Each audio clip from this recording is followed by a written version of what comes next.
Welcome back our channel. நம்ம இந்த வீடியோவில் இன்றைக்கி பார்க்க போகிற அப்டேட் என்ன அப்படின்னு பார்த்தீங்கன்னா, ரீசெண்டாக நம்ம கார்த்திகை தீபம் சீரியலில் ஆக்ட் பண்ணிகிட்டு இருக்கக்கூடிய தீபா, அதாவது அர்த்திகா, அவங்க லேட்டஸ்ட்டாக பார்த்திங்கன்னா அவங்க தலையில் அடிபட்டிருக்க மாதிரியான ஒரு பிக்சரை சோஷியல் மீடியா பக்கத்தில் பதிவிட்டிருக்காங்க. அந்த ஒரு அப்டேட் தான், அந்த ஒரு போஸ்ட்டு தான் இந்த வீடியோவில் நீங்கள் பார்க்குறீங்க.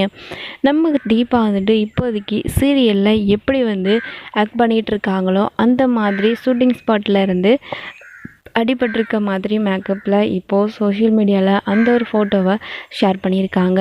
ரொம்பவே ஷேடாகவும் இந்த ஒரு ஃபோட்டோவும் சோஷியல் மீடியாவில் பதிவிட்டிருக்காங்க.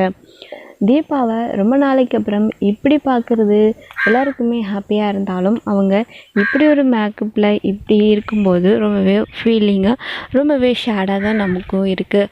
அது மட்டும் இல்லாமல் ரொம்ப நாளைக்கு அப்புறம் வெளியிட்டிருக்க நம்ம தீபாவோட இந்த பிக்சர் எப்படி இருக்குன்னு கமெண்ட்டில் சொல்லுங்கள். இப்போதைக்கு சீரியலில் என்ன ஸ்டோரி போய்கிட்டு இருக்கு அப்படின்னு பார்த்தீங்கன்னா, நம்ம தீபாவை கார்த்திக் ஒரு பக்கம் தேடிக்கிட்டு இருக்காரு. இன்னொரு பக்கம் பார்த்தீங்கன்னா, நம்ம சக்தி கார்த்திக்கு பார்த்து அந்த இடத்துல கார்த்திக்கிட்ட தீபாவை பற்றி சொல்ல முடியாமல் அந்த இடத்துல கார்த்திகை மிஸ் பண்ணிடுறாங்க. அதுக்கப்புறம் ரொம்பவே ஃபீல் பண்ணுறாங்க சக்தி. எப்படியாச்சும் கார்த்திக்கிட்ட தீபாவை ஒப்படைச்சிடணும் அப்படின்னு சொல்லிட்டு.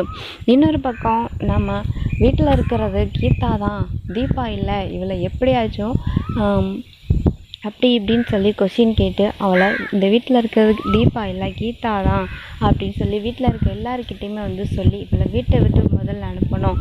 இல்லை அப்படின்னா இவ யார் என்ன அப்படின்னு கண்டுபிடிச்சி இவங்களை அவங்கக்கிட்ட ஒப்படைக்கணும் அப்படின்னு சொல்லிட்டு நம்ம ஐஸ்வர்யா ஒரு பக்கம் மொக்கையாக பிளான் போட்டுக்கிட்டு இருக்காங்க.